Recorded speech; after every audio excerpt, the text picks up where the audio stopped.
दोस्तों, हम सभी जानते हैं कि आज के समय में श्रीलंका अपने सबसे बड़े आर्थिक संकट के दौर से गुजर रहा है, जो पूरे 73 वर्षों के बाद इकोनॉमी इमरजेंसी को लागू करना पड़ा। तो आज हम इस वीडियो में उन आर्थिक संकट के बारे में चर्चा करेंगे। तो चलिए शुरू करते हैं। पैसे को ज्यादा छापना। 2015 के बाद ही श्रीलंका में आर्थिक संकट के हालात दिखने शुरू हो गए थे।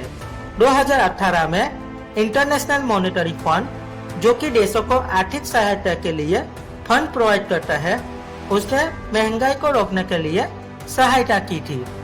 मगर कर्ज बनने के कारण श्रीलंका में ज्यादा पैसे बढ़ाना शुरू कर दिया। इनके इस कदम को इंटरनेशनल मॉनेटरी फंड ने आपत्ति जताई और कहा कि ज्यादा पैसे छापने से आर्थिक मंदी के हालात बन सकते हैं। इनके बदले टैक्स को बढ़ाकर राजस्व को हासिल करने की बात की, मगर उनकी चेतावनी की अवगणना करने की वजह से श्रीलंका को आर्थिक समस्या का सामना करना पड़ा।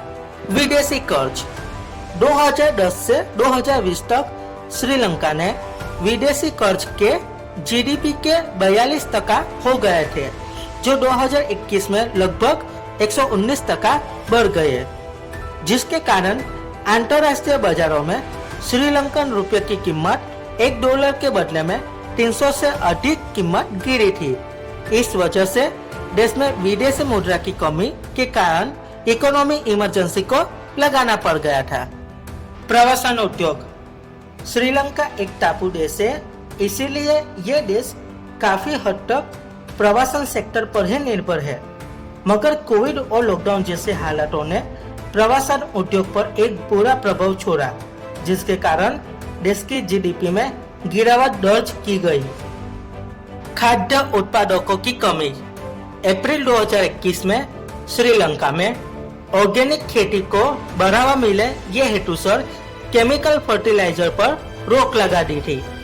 उनका नतीजा यह आया कि फसल की पैदावार पर भारी गिरावट आई और इसी कारण से चाय का बड़ा उत्पादक देश में प्रोडक्शन कम हो गया और साथ ही अनाज में भी भारी नुकसान हुआ, जिसके बाद खाद्य कमी के चलते बाजार में फलों और सब्जी के भाव आसमान छू गए। रूस और यूक्रेन युद्ध। बीते कई समय से रूस और यूक्रेन युद्ध से पूरी दुनिया की व्यापार प्रणाली काफी हद से प्रभावित हुई। श्रीलंका, जो कि चाय का बड़ा उत्पादक है, उनका सबसे अधिक व्यापार रूसिया से है, मगर प्रतिबंध के चलते यह व्यापार भी बंद हो गया और भारी नुकसान का सामना करना पड़ा। तो दोस्तों, कैसी लगी ये माहिती?